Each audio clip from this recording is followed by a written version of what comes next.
ये कहानी एक ऐसे राजा की है जो पैदा होने पर तो काफी कमजोर होता है, लेकिन वो अपने आप को साबित करता है कि एक राजा बनने की सारी काबिलियत उसके अंदर है। तो इस कहानी की शुरुआत में हम एब के एक छोटे से कबीले को देखते हैं, जहाँ का राजा सिमोन आज पिता बनने वाला था। राजा खुशखबरी के इंतजार में बाहर अपने प्रजा के साथ खड़ा होता है कि तभी वहाँ पर राजा का सलाहकार व्लादिमीर आता है, जो राजा को बताता है कि महाराज, हमारे सामने एक समस्या आ गई है। राजा को उसकी कोई भी बात समझ में नहीं आती, इसीलिए वो खुद ही रानी के कक्ष में जाता है, जहां वो अपने प्यारे से बेटे को देखकर काफी खुश होता है, जो काफी स्ट्रांग और उसी की तरह हेल्दी था। तभी उसका सलाहकार व्लादिमीर उसका दूसरा बेटा दिखाता है, जो काफी दुबला पतला और कमजोर था। वो उसके दूसरे बेटे को दिखाते हुए कहता है कि महाराज, आपके इस बेटे ने पहले जन्म लिया है और खानदानी परंपरा के मुताबिक खानदान का पहला वारिस ही राजा बनेगा। राजा अपने बड़े बेटे को देखकर काफी उदास होता है, क्योंकि वो काफी छोटा और कमजोर था और वो जानता था कि प्रजा कभी भी इसे अपने राजा के रूप में स्वीकार नहीं करेगी। तभी वहाँ राजा की जादूगरनी, जो एक विच होती है, वो वहाँ पे आती है। वो राजा को दिलासा देते हुए कहती है कि महाराज, आप चिंता ना करें, इसमें आपकी कोई गलती नहीं, ये तो प्रकृति का दोष है और ये इतना कमजोर है कि कोई भी इसे कभी अपना राजा स्वीकार नहीं करेगा। और इसीलिए राजा व्लादिमीर को उसे मारने के लिए कहता है। पर जब व्लादिमीर उस छोटे राजकुमार को मारने जाता है तो उस छोटे से बच्चे की मासूमियत देखकर उसका माइंड चेंज हो जाता है और वो उसे नहीं मारता। पर जब वो उसे छोड़कर वहां से जाने लगता है तो वो राजकुमार रोने लगता है। इस पर व्लादिमीर उसे चलना सिखाता है और उसके साथ खेलता है। धीरे धीरे समय बीतता जाता है और राजकुमार बढ़ता जाता है, लेकिन शारीरिक रूप से कमजोर होने की वजह से राजकुमार एडवर्ड अभी भी बच्चे की तरह दिखाई देता है और उसके काम भी बिल्कुल बच्चे की तरह थे। लेकिन एडवर्ड हर बात जानने के लिए काफी उत्सुक रहता था। एक बार जब एडवर्ड अपने दोस्त यान के साथ खेल रहा था, इसी बीच एक पौधे को तोड़कर वो यान को उसे फुलाने के लिए देता है और जब यान उसमें फूंक मारता है तो वो एक बलून की तरह फूल जाता है।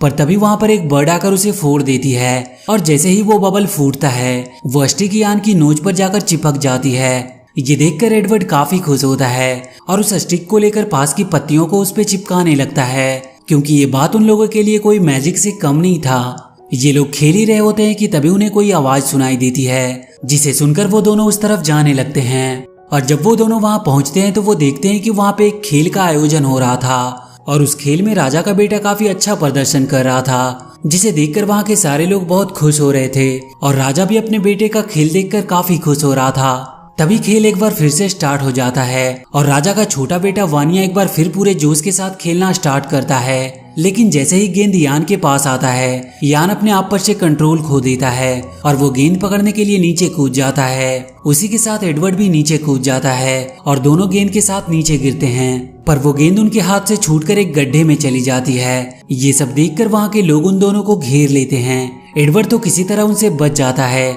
लेकिन वो लोग यान को बहुत बुरी तरह से पीटते हैं। ये देखकर एडवर्ड तुरंत उसी पौधे को तोड़ता है और उसमें फूंक मारकर उसे चिपचिपा बना देता है और उसकी मदद से वो उस बॉल को गड्ढे से निकाल लेता है। वो जब उस बॉल को गड्ढे से बाहर निकालता है तो वो लोग उसे देखकर काफी हैरान होते हैं। तभी वहाँ पर वानिया आता है, जो एडवर्ड से बात करने लगता है।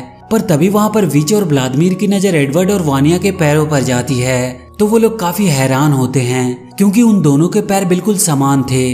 वानिया एडवर्ड से बॉल ले लेता है और खेल को एक बार फिर स्टार्ट करने की कोशिश करता है, लेकिन गेंद पर चिपचिपा पदार्थ लगे होने के कारण गेंद वानिया के हाथ में चिपक जाता है और वहाँ के सारे लोग उसके हाथ से वो गेंद को छुड़ाने की कोशिश करने लगते हैं। लेकिन काफी मेहनत करने के बाद भी उन लोगों से वो गेंद नहीं छूटती। लेकिन अंत में एक बंदर उस गेंद को छुड़ा लेता है और जैसे ही वो उस गेंद को छुड़ाता है वो जाकर एक पेड़ से टकराता है और उसके हाथों से वो गेंद छूटकर राजा के सिर पर जा लगती है और वो वहीं चिपक जाता है। व्लादिमीर उसके सर से वो गेंद छुड़ाने की कोशिश करता है और जैसे ही वो उस गेंद को उसके सर से छुड़ाता है, राजा के सर के बाल भी उस जगह से उखड़ जाते हैं। राजा इस बात से काफी नाराज होता है। ये लोग आपस में बात कर ही रहे होते हैं कि तभी वहाँ पर एक बंदर आता है, जो उनसे कहता है कि उन्हें राजा ने बुलाया है। ये बात सुनकर एडवर्ड काफी खुश होता है और यान के साथ वो दौड़ते हुए राजा के पास जाता है। राजा एडवर्ड से कहता है कि उसने सुना है कि तुम मैजिक जानते हो और वो उसे उसका मैजिक दिखाने को कहता है। ये बात सुनकर एडवर्ड पेड़ की पत्तियां सहित एक डाल को तोड़ कर लाता है और उसे राजा के सिर पर लगा देता है, जो बिल्कुल एक क्राउन की तरह लगता है, जिसे देखकर सभी लोग बहुत खुश होते हैं। राजा को उसका चेहरा दिखाने के लिए एडवर्ड एक पत्ते में बरसात का पानी इकट्ठा करता है और वहीं हम देखते हैं कि राजा की जादूगरनी, जो एक विच होती है, वो मौका पाकर वहाँ से निकल जाती है। इधर एडवर्ड उस पानी से भरे पत्ते में राजा का उसका चेहरा देखने को कहता है और जैसे ही राजा उसमें अपने आप को देखता है वो खुद को देखकर घबरा जाता है, क्योंकि इससे पहले कभी उसने अपने आप को देखा नहीं था। तो एडवर्ड राजा सिमोन से कहता है कि डरने की कोई बात नहीं, और वो एक बार फिर से उसमें अपने आप को देखता है और इस बार वो अपने आप को देखकर काफी खुश होता है। इसके बाद एडवर्ड राजा के लिए एक झूला बनाता है और राजा सिमोन को उस पर बैठने के लिए कहता है। इधर वो विच अपनी काली शक्तियों से बहुत सारे मधुमक्खियों को पैदा करती है और उन मधुमक्खियों को वहाँ के सभी लोगों पर छोड़ देती है। इधर राजा को झूले पर झूलने में काफी मजा आ रहा था कि तभी वहाँ पर बहुत सारी मधुमक्खियां उन पर हमला कर देती है, जिसकी वजह से वहाँ पर भगदड़ मच जाती है और राजा वहाँ से नीचे गिर जाता है। ये देखकर वानिया एडवर्ड को भी वहाँ से नीचे गिरा देता है, पर इस बात से राजा वानिया पर काफी गुस्सा करता है और इसी बात से नाराज होकर वानिया वहाँ से चला जाता है। और वहीं हम एडवर्ड को देखते हैं जो नीचे गिरने की वजह से काफी वीक फील कर रहा था। तभी उसके पास यान आता है जो उसकी मदद करना चाहता था, लेकिन काफी दूर होने की वजह से वो उसकी मदद नहीं कर पाता। तो यान वहाँ से आगे की ओर बढ़ता है और इसी दौरान वो एक गड्ढे में गिर जाता है। और जब एडवर्ड उस गड्ढे से बाहर निकलता है तो उसे 2 ऑस्ट्रिच मिलते हैं जो काफी सुंदर थे और साथ ही उसे वहाँ पर बहुत सारे जंगली जानवर दिखाई देते हैं, जिसे देखकर एडवर्ड काफी खुश होता है। पर तभी वो देखता है कि कुछ जंगली भेड़िए तेजी से उसकी तरफ बढ़ रहे थे, तो वो वहाँ से भागने की कोशिश करता है, लेकिन वो पीछे की ओर जाने लगता है, क्योंकि एडवर्ड कभी भी अपने 2 पैरों से दौड़ा नहीं होता है। पर किसी तरह वो घूमकर पीछे की ओर दौड़ते हुए वहाँ से निकल जाता है। इधर एडवर्ड द्वारा दी गई पानी से भरे पत्ते में सभी लोग अपने चेहरे को देखकर काफी खुश हो रहे थे कि तभी उनकी नजर एडवर्ड पर जाती है। तो वो देखते हैं कि उसके पीछे बहुत सारे जंगली भेड़िए लगे हैं। एडवर्ड वहाँ से भागते हुए एक गैंडों के झुंड में चला जाता है और जब गैंडे भेड़ियों को देखते हैं तो वो वहाँ से भागने लगते हैं। भागते हुए गैंडे जब एडवर्ड के पीछे लग जाते हैं और जब राजा ये देखता है तो वो उसकी मदद करने के लिए अकेला ही चला जाता है।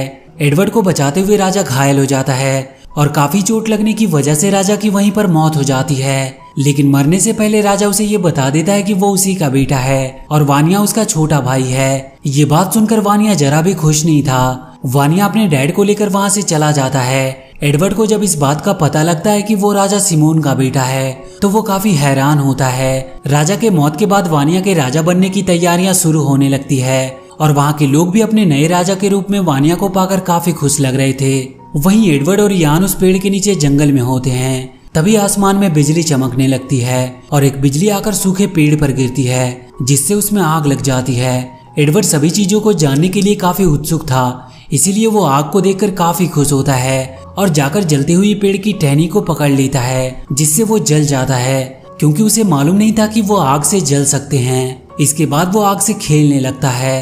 तभी आसमान से एक बहुत बड़ा हॉल स्टॉर्म आता है जो काफी स्ट्रॉन्ग था। उस हॉल स्टॉर्म के रास्ते में जो कुछ भी आता है वो उसे अपने अंदर खींच लेता है, जिसमें एडवर्ड भी उसके अंदर चला जाता है और उसमें उसकी मुलाकात एक बेहद खूबसूरत फीमेल एप से होती है जिसका नाम लूसी था। एडवर्ड लूसी के पास जाने की कोशिश करता है, लेकिन वो उस तक पहुंच नहीं पा रहा था, पर वो किसी तरह उस हॉल स्टॉर्म से बाहर निकल जाता है और थोड़ी देर बाद लूसी भी वहां से बाहर निकल जाती है, जो वहां से गिरकर एक खाई में अटक जाती है। एडवर्ड एक रस्सी की मदद से उसे बाहर निकालने की कोशिश करता है, लेकिन वो रस्सी कमजोर होने के कारण टूट जाती है। लेकिन जैसे ही वो लोग खाई में गिरने वाले होते हैं, वहाँ पर एडवर्ड का दोस्त यान आकर उस रस्सी को पकड़ लेता है। पर जब वो लोग ऊपर आते हैं तो यान के मूर्खता के कारण एक बार फिर से वो खाई में गिर जाते हैं, लेकिन एडवर्ड किसी तरह उन्हें बाहर निकालता है। और जब लूसी को होश आता है तो वो सामने एडवर्ड को देखती है, जिसे देखकर वो काफी डर जाती है, इसीलिए वो वहाँ से भागने लगती है। पर एडवर्ड उसका पीछा करता है और काफी मुश्किलों का सामना करते हुए वो लूसी के पास पहुँचता है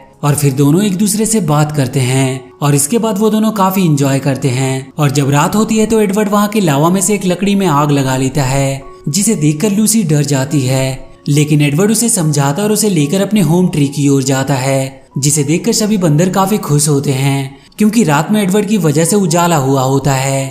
तभी वहाँ पर वानिया आता है। उसे लगता है कि आग उनकी दुश्मन है, इसीलिए वो एडवर्ड को वहाँ से चले जाने को कहता है। पर एडवर्ड वानिया को समझाता है और कहता है कि आग हमारी दुश्मन नहीं बल्कि दोस्त है, और वो एक एक करके बहुत सारी लकड़ियों में आग जलाकर उन्हें दिखाता है। लेकिन विच सभी को एडवर्ड के खिलाफ भड़का देती है, जिसकी वजह से सभी लोग एडवर्ड को वहाँ से मारकर भगा देते हैं। तो वो दोनों एक गुफा में जाते हैं जहाँ उन्हें एक भेड़िया मिलता है, पर एडवर्ड उस आग की मदद से उसे भगा देता है और वो दोनों रात को उसी गुफा में रहते हैं। एडवर्ड बहुत सारी लकड़ियों की मदद से वहाँ पर काफी उजाला कर देता है अगली सुबह लूसी और एडवर्ड मिलकर शिकार करते हैं। रात में लूसी जब गुफा में पत्थर को पत्थर से टकराती है तो उसमें से चिंगारी निकलती है। ये सब देखकर एडवर्ड उस चिंगारी से आग पैदा करता है और इसके बाद वो लोग डेली शिकार करते हैं और रात वो गुफा में ही बिताते हैं। एक दिन लूसी और एडवर्ड अपने शिकार को कच्चा खा रहे थे तो एडवर्ड एक मरे हुए शिकार को आग में डाल देता है और जैसे ही शिकार आग में पकने लगता है तो उसकी खुशबू पूरे जंगल में फैल जाती है, जिसकी वजह से सारे बंदर उसे खाने के लिए काफी एक्साइटेड हो जाते हैं और सभी लोग उसे खाने के लिए एडवर्ड के पास चले आते हैं। लूसी उन्हें वहां से भगाना चाहती थी लेकिन एडवर्ड उसे ऐसा करने से मना करता है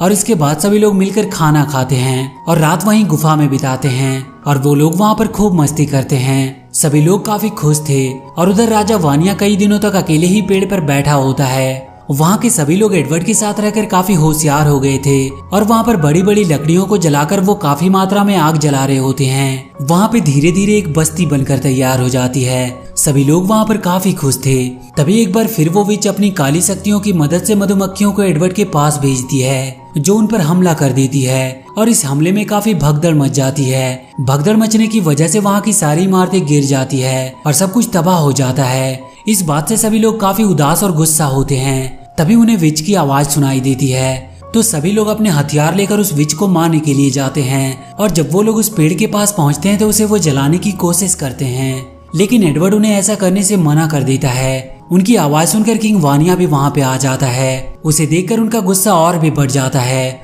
और व्लादिमीर अपने 2 आदमियों को पेड़ को काटने के लिए भेजता है और जैसे ही वो लोग उस पेड़ को काटना स्टार्ट करते हैं उस पेड़ से एक लिक्विड निकलता है। उस पेड़ को कटता देखकर किंग वानिया उन पर हमला कर देता है और उनके बीच वहां पर फाइट स्टार्ट हो जाती है और इस फाइट के दौरान वहां के पेड़ में आग लग जाती है। आग लगने की वजह से रानी मेडुला पेड़ पे ही फंस जाती है तो एडवर्ड रानी को खतरे में देखकर उसे बचाने के लिए जाता है पर उसे बचाने में एडवर्ड खुद ही एक मुसीबत में फंस जाता है। एडवर्ड वहां के सभी लोगों से मदद मांगता है लेकिन पेड़ में आग लगने की वजह से वो लोग वहां से भाग जाते हैं। तभी एडवर्ड को किंग वानिया दिखाई देता है तो वो उससे मदद मांगता है और वहीं उस पेड़ पर वो विच भी फंसी होती है और वो उस आग की तेज लपटों में जलकर वहीं पे मारी जाती है। इधर वानिया एडवर्ड को बचा लेता है लेकिन उनका घर पूरी तरह से जलकर बर्बाद हो गया था।